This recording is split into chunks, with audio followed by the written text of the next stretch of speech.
The car in today's review is iconic. It's unstoppable, it's got attitude and well, it makes you feel on top of the world. Meet the Mercedes-Benz G400d.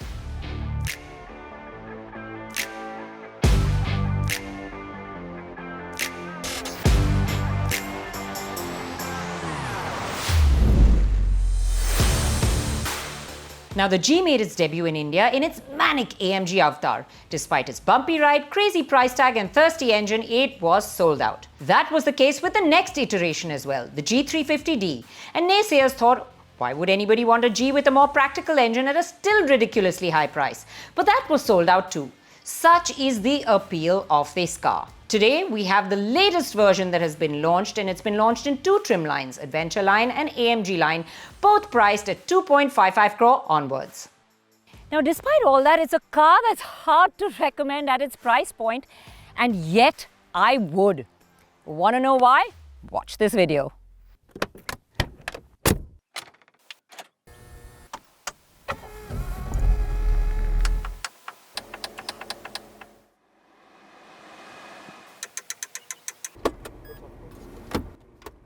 Well, it all sounds rich, plenty rich, and that's what you've got to be to buy one of these. Now, strangely enough, despite this being one of the most hardcore off-roading vehicles in Mercedes-Benz range, most of its owners, the A-listers, will be seated in the back seat arriving at events. And since no one's really going hardcore off-roading or just a very few, I'm not going to do any of that today, but it's really worth taking a look at the stats. It can do some and more. It's got a rugged body-on-frame construction, 241 millimeters of ground clearance, which means you really don't have to be bothered about where you go with it. And 700 millimeters of water wading depth means the toughest monsoon flood won't bother it. Approach, departure, and breakover angles are impressive too. Now, before I get going, let's take a quick look around the car. The Adventure version, which I have, comes with the roof rack and the ladder to get up there, which is removable. This variant also has a logo projector and the logo embossed on the handles. There is also a tailgate mounted spare with a special holder. Now, this makes the side mounted door heavy and inconvenient to open, but look at it this way. It's better to have a full-size spare instead of the space savers that a lot of other SUVs come with. The G-Wagon is undoubtedly an iconic looking SUV. Very traditional in its design with the upright stance, squared off lines, extended wheel arches, the exposed hinges and push-button door handles, as well as the very vertical slab-like rear. The design is a huge part of its appeal. And with the add-ons, this Adventure Edition looks expedition ready, but the AMG line is less outdoorsy. Now, while this Adventure Edition gets 19-inch wheels, the AMG gets 20-inch ones. Oh well, there's lots to like about the G-Wagon, but I think the thing I like a whole lot is this amazing green color that kind of changes its tones with the sunlight. I just love it, and of course, the sounds that this car makes. Just that satisfying thunk of a door when it closes like that. I love it. Okay, that ladder on the outside might be really helpful on this side to actually get into the car. Thankfully, the grab handle allows me to haul myself in to the first floor, that is the G-Wagon.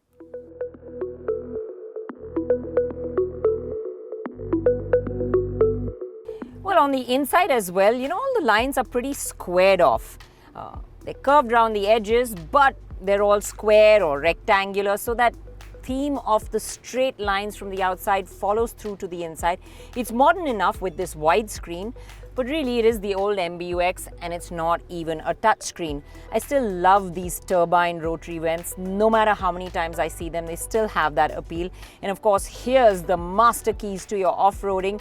These are the switches for the diff lock, storage space for cup holders over here, the touchpad rotary dial, and more storage on the inside here. So it's modern enough. All materials feel really rich and nice and strong and rugged. You have that grab handle to give you that SUV feel with the logo on it, which is a nice touch. This matte chrome really looks rich as well. But there's some really nice retro touches in this car. One of them I particularly like is the pop-up door locks. And they make a superbly satisfying clack sound. Let me show you. There's a lot of cool quotient to this car, and that is a large part of its allure, inside or out. Now, both variants come with the same diesel engine, but what else do you get with the G-Wagon? Here's the feature list.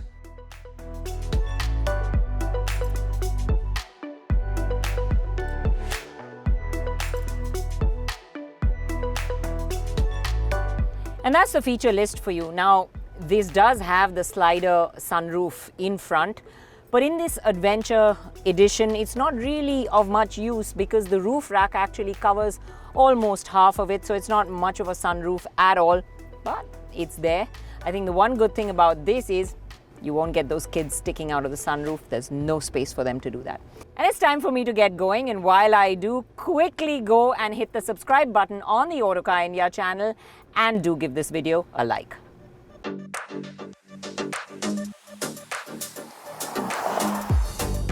So instantly, that first feeling is a position of power, you know, that commanding feeling of driving one level up on the road in something that feels like it's built like a tank. Yep, I feel ready to decimate everything.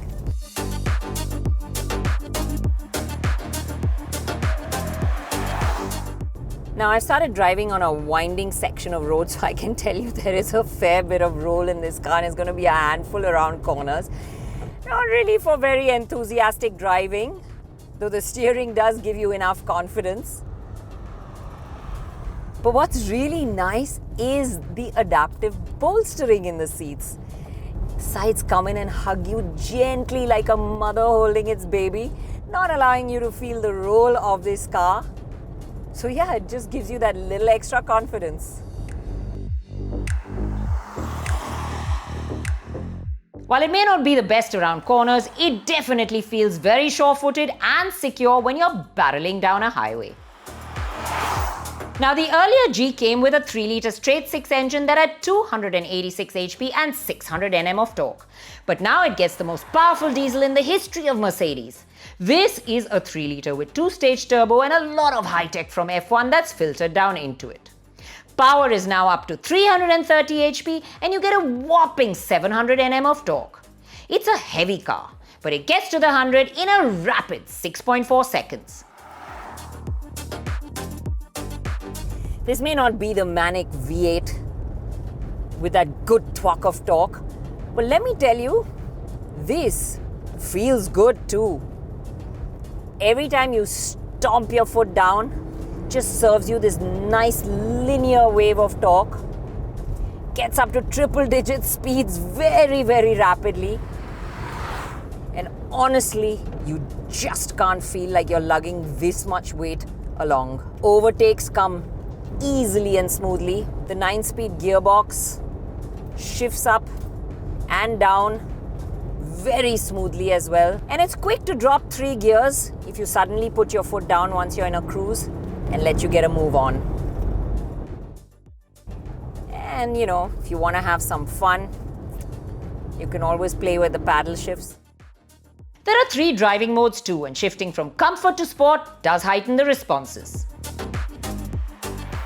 The engine is very refined as well, and it delivers power smoothly and silently. While cabin refinement is good overall, like all other Mercedes, the AC blower makes a lot of noise when you put it past the second blower setting. I had to have it quite high because it was a searing day, and that made a lot of noise. Now that brings me to another quirk. Once you hit the button to raise the airspeed, it takes almost 3 to 4 seconds to increase, so you tend to hit it again. And if you're trying to increase it just 1 notch, you often go past it. So you have to get used to the delayed response when you're trying to increase or decrease the blower setting.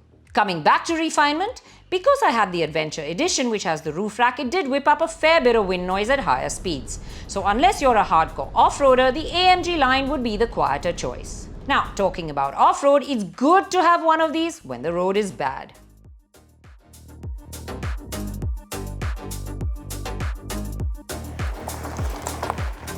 This car just feels indestructible, unstoppable. No matter what the surface of the road is below the wheels, I just don't feel like I have to slow down. It goes over everything, just decimating it. But what that means for passengers at the back, where most of its owners in India will probably be spending their time? Well, let's find out. The back seat, well, its passengers are definitely going to be comfortable because there's ample leg room. The seats themselves are well cushioned and comfortable. You sit nice and high. You've got good visibility to the front, nice large window area. So it feels open and airy. You've got the aircon vents as well. I do have an armrest with cup holders when I need it. So yes, I pretty much have everything that I need in this back seat. But the problem is this: when you do go over a bad section of road, there's a lot of rocking and rolling and moving and bouncing around at the back. I'm not bolstered in like I was in the front. So yeah, I feel that roll a lot more at the back as well, especially when you go around corners. But honestly, not as bad as I thought it would be. While it is choppy in the back seat, the landing is very gentle and you still have that plushness to the ride. There's a soft edge with which it goes over all the bumps, potholes, so it never really feels harsh. On the day of our shoot, the car returned about 5.5 kilometers per litre, which is really not great. The only thing is you won't have to worry about fuel ups on a long drive because the fuel tank is massive. Well, this diesel is a great engine and it's nice to drive. It's comfortable enough. But you know what? It may be a haul into the cabin. It may not be the most practical. It may be crazily expensive. Doesn't have great fuel efficiency. But spend some time with this car and you walk away like that little emoji with hearts in its eyes. There's just an irresistible charm to this car. It steals your heart, blows your mind away. And if I had the money, I'd buy one.